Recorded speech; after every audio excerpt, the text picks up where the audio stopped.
The look on HOA President Meredith Kensington's face when my sheriff deputy buddy read her rights while her pontoon boat was literally bumping against my brand new no trespassing buoy was worth every single penny of the legal bills that followed. There she stood, 52, tennis white, starched to perfection even though she hadn't touched a racket in years. Mouth opening and closing like a goldfish yanked onto dry land. 20 neighbors lined the sunny shore of Willow Lake Estates, coffee cups frozen halfway to their lips, watching the woman who'd spent 3 years collecting their community pond fees realize she just trespassed on private property she never owned. But here's the real gut punch. This wasn't about one entitled neighbor playing lake police. Meredith had quietly pocketed over $110,000 in illegal assessments while secretly plotting to turn my grandfather's private lake into a ticketed recreational facility, complete with parking lot and gift shop. She thought the new out-of-town heir would roll over. She thought wrong. Let me back up 6 months so you can feel exactly how this nightmare started. My name's Derek Langston. I was 38, freshly divorced, burned out from my civil engineering gig in Chicago, and honestly wondering if adulting had been one long con. Then the call came. Grandpa Harlan had passed. Left me his entire corner lot in Willow Lake Estates, Minnesota, including the pristine 2-acre spring-fed lake that everyone in the neighborhood had treated like their own backyard swimming hole for 60 years. Grandpa never charged a dime. Kids learned to swim in his cove, retirees fished at dawn, summer barbecues spilled onto the dock. He called it keeping the soul of the neighborhood alive. I spent every childhood summer here. The smell of pine and fresh-caught bass still burned into my memory.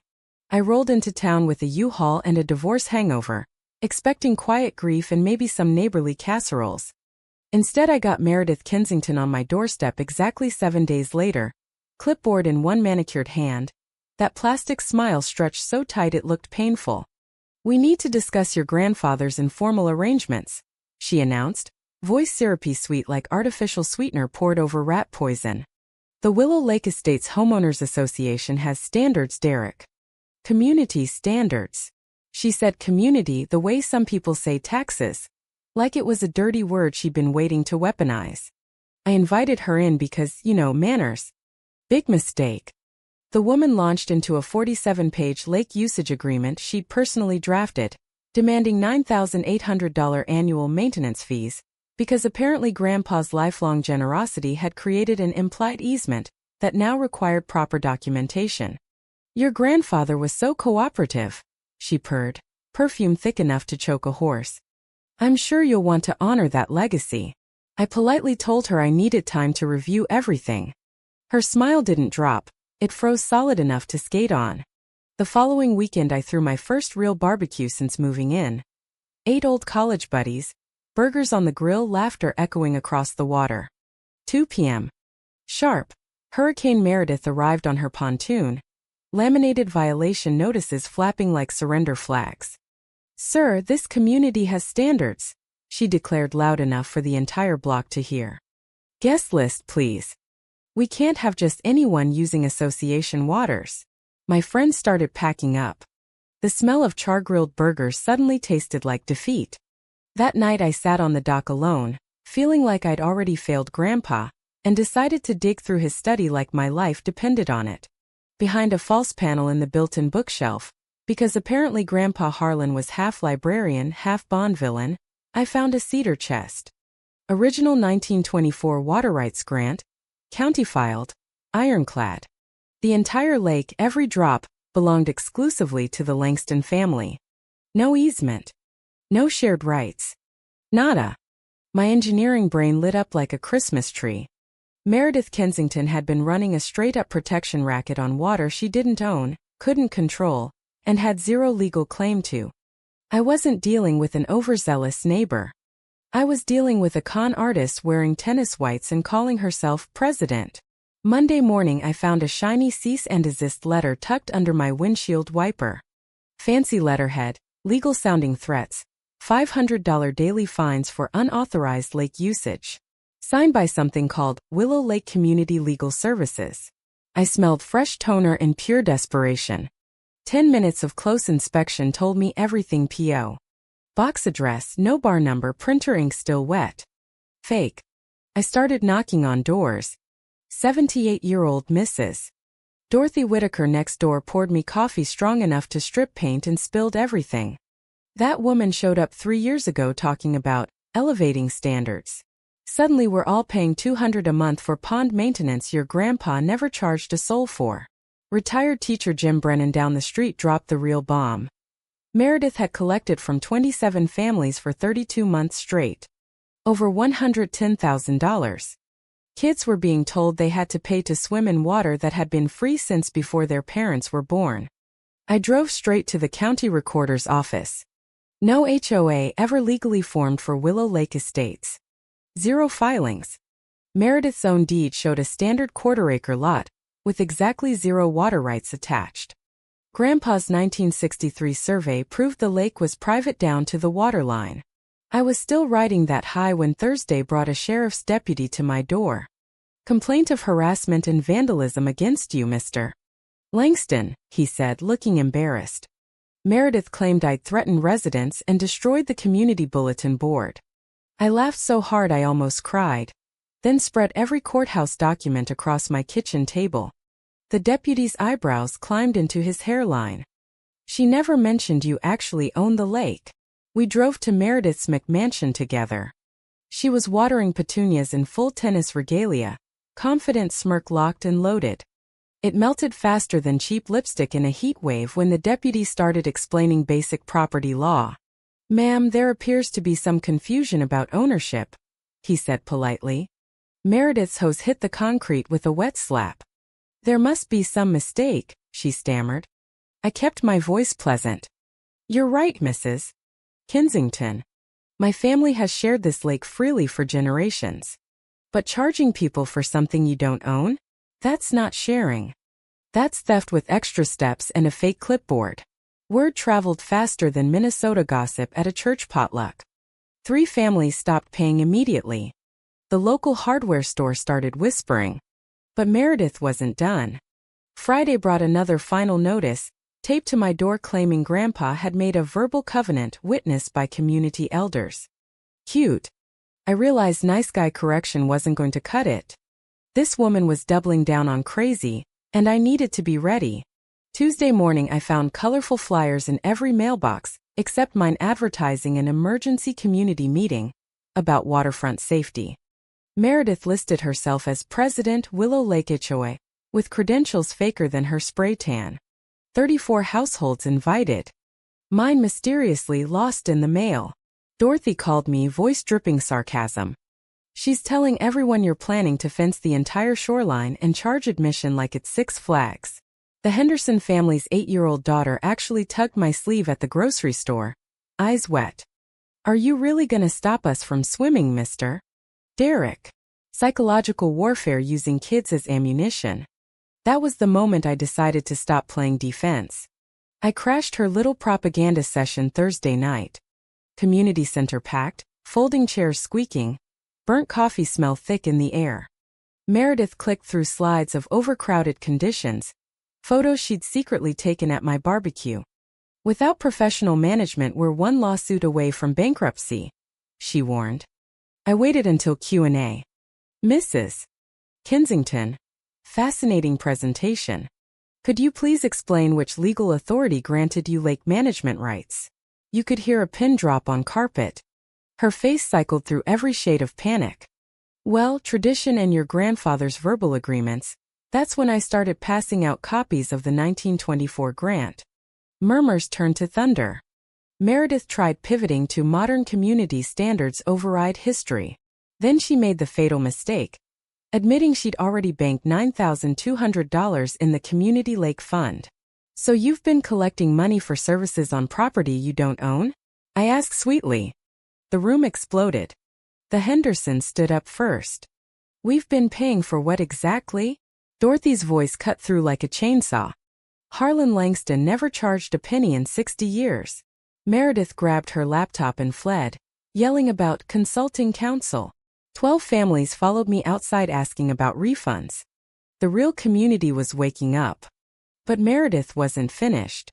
The next morning, surveyor stakes appeared around my property line with little pink ribbons fluttering like surrender flags.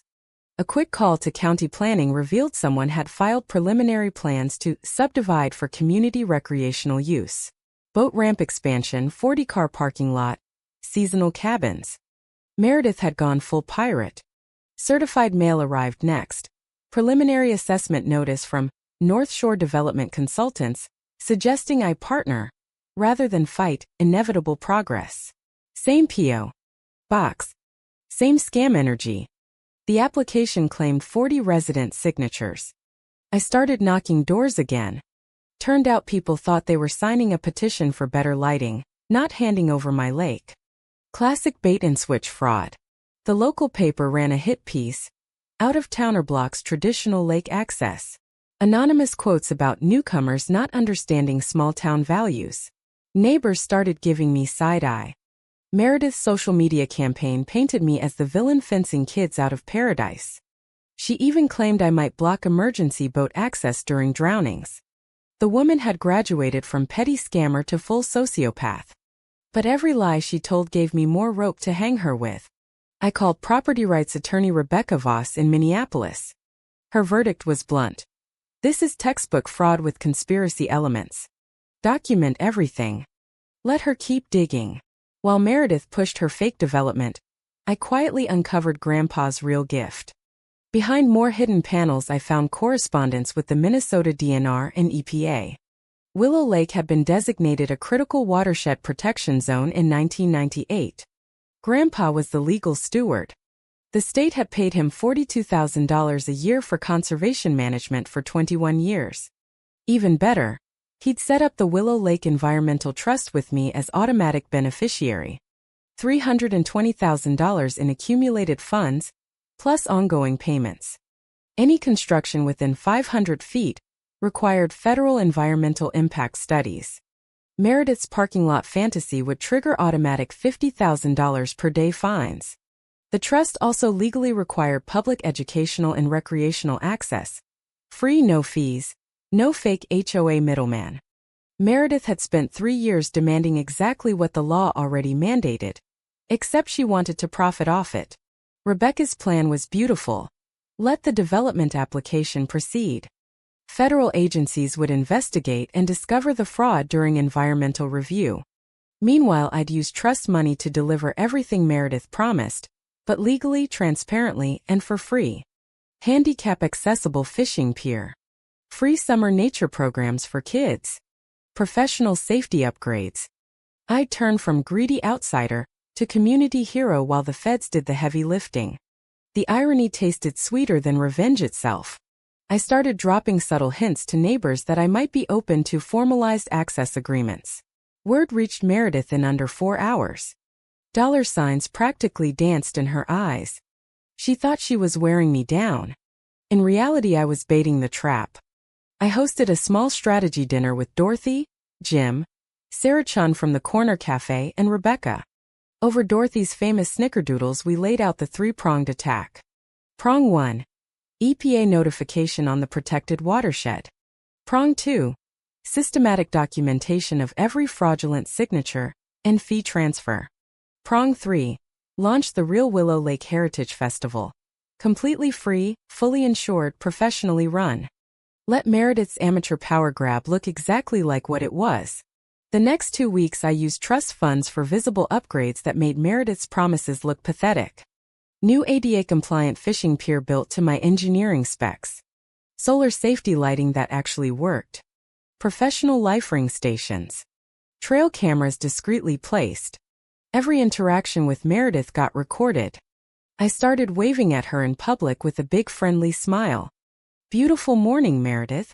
Perfect weather for the free festival planning. The woman couldn't figure out why I wasn't scared anymore. Then the federal hammer dropped. EPA investigators arrived within 48 hours of Rebecca's filing. The development application froze instantly. Evidence of fee collection got forwarded to the FBI Financial Crimes Unit for wire fraud. Meredith stormed into the township office screaming about sabotage. The clerk's response was priceless. "Ma'am, you can't develop protected watershed. That's been federal law since before you were born." Meredith escalated hard. Fake private property signs appeared overnight around my entire shoreline. Trail cameras caught her in 4K removing one of my cameras, obstruction of justice on video. Social media exploded with manipulated photos painting me as the villain. She showed up at my door with a compromise proposal, while my phone recorded every word. Look, we both know you can't fight the whole community forever. Why not make some money instead of enemies? She offered me 30% of future fees in exchange for signing over management rights. 20 minutes of recorded confession later, she left thinking she'd won. She just handed me attempted bribery on a silver platter. The festival day arrived hot and perfect. Over 200 people showed up. Kids splashing, food trucks humming, local news crews everywhere. At 2:30 p.m., Meredith marched across the grounds like she owned the place, clipboard raised like a battle flag. "This illegal gathering ends now," she announced. I handed her a thick folder of permits and insurance. "Appreciate your concern for safety, Meredith. Here's everything official." Then I asked the crowd if she'd like to show her credentials. She produced her fake HOA certificate. That's when I hit the mic and the big screen lit up with deeds, EPA designations, and trust documents. "Folks, Mrs. Kensington has raised important questions about legal authority. Let me clarify exactly who owns Willow Lake." The crowd went dead silent as I walked them through the truth. Meredith started screaming about bought-off agents. Sheriff's deputies stepped forward right on cue. "Ma'am, FBI has a warrant for your arrest on federal fraud charges." Handcuffs clicked. Wire fraud, mail fraud, forgery, obstruction. Regional news cameras caught every second.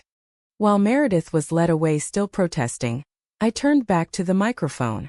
"Let's get back to celebrating this beautiful lake and the community that actually cares about it." The festival roared back to life louder than before. 1 week later, Meredith pleaded guilty to 3 felonies to avoid trial. Full restitution to every family, $110,000 plus interest.